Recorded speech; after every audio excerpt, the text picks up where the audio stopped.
नमस्कार दोस्तों, tax of things के यूट्यूब चैनल पर आपका स्वागत है। आज हम एक बहुत इम्पोर्टेंट टॉपिक डिस्कस करने जा रहे हैं आईटीआर के लिए। और ये वो आईटीआर होंगी जो कि आप न्यू इनकम टैक्स रिजीम के अंदर फाइल करना चाहेंगे, सेक्शन 115 BAC के अंदर। तो जब आप ये नई रिटर्न फाइल करना चाहेंगे, आपको वो कौन सा काम करना है जिसके थ्रू ही आप रिटर्न फाइल कर पाएंगे। अदरवाइज आप रिटर्न नहीं फाइल कर पाएंगे अगर आप ये काम नहीं करते। दोस्तों, अंत तक समझने के लिए कि वो कौन सा काम है, हमें क्या काम करना है और उसको कैसे करना है, ये सब पूरी जानकारी जानने के लिए आपको हमारे साथ वीडियो के अंत तक बने रहना होगा। अगर हमारा कंटेंट अच्छा लगे तो हमें लाइक करिए, शेयर करिए और सब्सक्राइब भी ज़रूर करिए। साथ ही साथ बेल आइकन दबा दीजिए ताकि हम जब भी ऐसे इन्फॉर्मेटिव कंटेंट डालें तो आपको सबसे पहले वो कंटेंट मिले और आप अपनी नॉलेज में अपडेटेड रहें। बात अब हम शुरू करते हैं कि इनकम टैक्स में वो कौन सा काम हमें करना है जिससे कि हम 115 BAC में न्यू इनकम टैक्स रिजीम की रिटर्न फाइल कर पाएंगे। इनकम टैक्स ने एक नया फॉर्म इशू किया है, फॉर्म 10IE। फॉर्म 10IE आपको फाइल करना है अपनी आईटीआर न्यू रिजीम से फाइल करने से पहले। जब तक आप फॉर्म 10IE फाइल नहीं कर देंगे, आप न्यू रिजीम की आईटीआर को फिल नहीं कर पाएंगे, उसको आप सबमिट नहीं कर पाएंगे, पोर्टल आपको अलाउ नहीं करेगा। अगर आपको ये जानना है कि फॉर्म 10IE क्या होता है तो लिंक मैंने ऊपर दे दिया है, आई बटन में लिंक उसका आ रहा है, आप उसको प्लीज़ क्लिक करके वो भी देख सकते हैं। वो लिंक मैं यहाँ पर 2-4 बार दूंगा। अगर आपको पूरी वीडियो देखने के बाद आपको उस लिंक पे क्लिक करना चाहें तो भी कर सकते हैं, मैं 3-4 बार दे दूंगा लिंक। अगर आप 115 BAC के बारे में जानकारी चाहते हैं तो हमने उसके लिए भी एक वीडियो बनाया हुआ है, उसका लिंक मैं ऊपर आई बटन में भी दे देता हूं। आप जाकर के उसको भी समझ सकते हैं कि 115 BAC में कौन आता है, कौन उसको फाइल कर सकता है और उसकी क्या क्या कंडीशंस हैं सेक्शन 115 BAC की। तो बात शुरू करनी है। फॉर्म 10IE आपको फाइल करना है। फॉर्म आपको कहाँ से फाइल करना है, जब आप अपना लॉगिन कर लेंगे तो लॉगिन करने के बाद आपको अपडेट प्रोफाइल पोर्शन मिलेगा। जब अपडेट प्रोफाइल को आप स्किप कर लीजिएगा तो आपको डैशबोर्ड मिलेगा।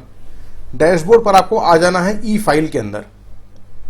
यहाँ पर 2 टैब्स हैं, इनकम टैक्स रिटर्न्स आपको फाइल करनी है या फिर इनकम टैक्स फॉर्म्स आपको फाइल करने हैं। चूंकि फॉर्म 10IE एक फॉर्म है तो हमें यहाँ पर आना है इनकम टैक्स फॉर्म्स के अंदर और उसके बाद आपको क्लिक करना है इनकम टैक्स फॉर्म्स। जब इनकम टैक्स फॉर्म्स आप क्लिक कर लेंगे तो ये वाला पोर्टल आपके सामने ऐसा पैनल खुल के आ जाएगा। अब यहाँ पर बहुत सारी चीज़ें हैं तो आप कहेंगे सर इसमें तो कहीं है नहीं फॉर्म 10IE। फॉर्म 10IE आपको मिलेगा इस टैब के अंदर, अदर्स में। वहाँ पर लिखा हुआ है, गौर से पढ़िए, source of income not relevant. यहाँ पर सोर्स ऑफ इनकम रेलिवेंट नहीं है, यही वाला आपको टैब चूज करना है। और इसके अंदर आपको क्या फाइल करना है, ये रहा, determination of tax in certain special cases form 10IE। यहाँ पर आप उसको पढ़ भी सकते हैं। आप देखिए, application for exercise withdrawal of option under clause 1 of sub section 5 of section 115 BAC of the income tax act 1961। Income tax act के सेक्शन 115 BAC के अंदर ये ऑप्शन आपको दिया गया है कि आप नया रिजीम चूज कर लीजिए चाहे पुराना रिजीम चूज कर लीजिए। उसी रिजीम को चूज करने के लिए, ऑप्ट इन करने के लिए और ऑप्ट आउट करने के लिए ही फॉर्म 10IE दिया हुआ है। फॉर्म 10IE फिर से मैं ऊपर लिंक दे दूंगा, आप पढ़िएगा, मेरा वीडियो आप देख लीजिएगा फॉर्म 10IE का। चलिए यहाँ पर क्लिक करेंगे फाइल नाउ पर। जैसे ही हम फाइल नाउ करेंगे इसका टैब खुलाएगा। टैब जब खुल जाएगा तो आपको अपना पैन नंबर दिख जाएगा, filing type original, submission online. आप ऑनलाइन बना करके इसको फाइल कर सकते हैं। असेसमेंट ईयर आपको चूज कर लेना है 21-22 और जैसे ही आप इसको एक्सेप्ट करेंगे, यहाँ पर सेलेक्ट कर लेंगे, कंटिन्यू का बटन आ जाएगा। साथ ही साथ अगर वो कहता है आपको सेक्शंस के बारे में मान लीजिए एक बार फिर से पढ़ना है तो ये दोनों सेक्शंस यहाँ पर लिंक दिए हुए हैं, सेक्शन भी है और उसका रिलेटेड रूल भी है, आप यहाँ से देख सकते हैं। कंटिन्यू करेंगे और कंटिन्यू करने के बाद ये वाला पेज खुल करके आएगा। यहाँ पर आपको क्लिक करना है लेट्स गेट स्टार्टेड। उससे पहले कुछ डॉक्यूमेंट्स की चेकलिस्ट दी गई है, उसको आप देख सकते हैं। अपने पास पहले से ही उसकी व्यवस्था कर सकते हैं ताकि आपको भरने में आसानी हो। लेट्स गेट स्टार्टेड पे क्लिक करते हैं। एप्लीकेशन आपके पास खुल गई है 115 BAC सबसेक्शन 5 के हिसाब से। सबसे पहले आपको यहाँ पर इंफॉर्मेशन देनी है असेसिंग ऑफिसर की। प्रोवाइड कंफर्मेशन, यहाँ पर आप क्लिक कर दीजिए और आपका जो असेसिंग ऑफिसर होगा उसका ऑटोमेटिकली यहाँ पर कोड वगैरह सब फिल करके आएगा। आपको केवल कंफर्म करके आगे बढ़ना है। बेसिक इन्फॉर्मेशन, यहाँ पर आपको अपनी बेसिक इन्फॉर्मेशन देनी है। नाम है, पैन नंबर है, आपका एड्रेस है।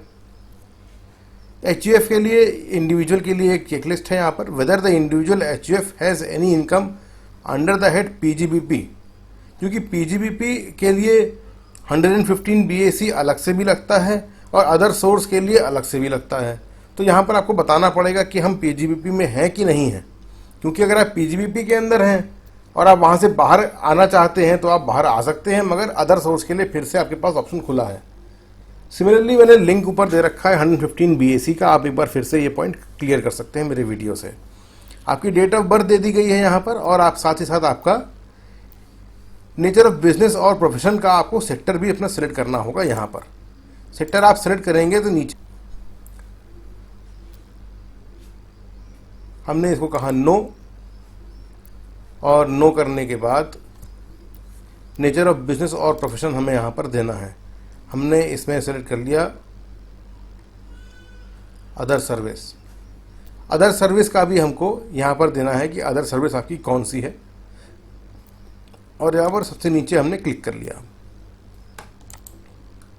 इसको सेव करा लेंगे। सेव करने लेंगे, यहाँ पर भी आपका कंप्लीट हो गया है बेसिक इन्फॉर्मेशन। एडिशनल इन्फॉर्मेशन यहाँ पर हमको देनी है। Details of IFSC unit if any, an option exercise under section 115 BA। अगर आप इंटरनेशनल फाइनेंशियल सर्विसेज सेंटर के अंदर आते हैं तो यहाँ पर आपको कंफर्मेशन उसकी देनी है। तो हमें अगर कोई यूनिट नहीं है, हम इसको नो कर देंगे, ये भी नो हो जाएगा और आप इसको सेव कर लीजिए। इसके बाद आता है वेरिफिकेशन का टैब। आपको यहाँ वेरीफाई करना है, इस पर क्लिक कर देंगे। आपका नाम, आपका एड्रेस, उसके बाद परमानेंट अकाउंट नंबर आपको दिखेगा। यहाँ पर हमको कर देंगे एक्सरसाइज करना है कि विड्रॉ करना है, ये दोनों ऑप्शन यहाँ पर आपको सेलेक्ट करने होंगे।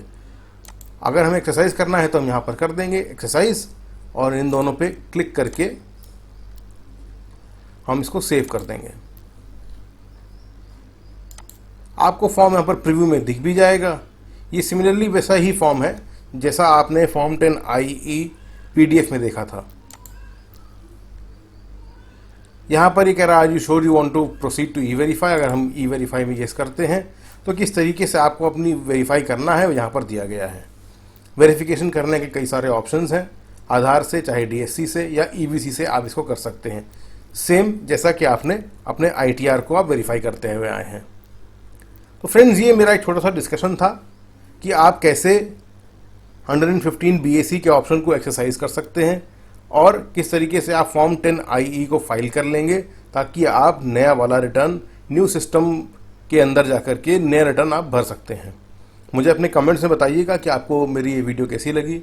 अच्छा लगा हो तो सब्सक्राइब करिएगा, अपने दोस्तों में शेयर करिए, और ऐसे ही इन्फॉर्मेटिव कंटेंट को देखने के लिए हमारे चैनल को सब्सक्राइब कर लीजिए। नमस्कार।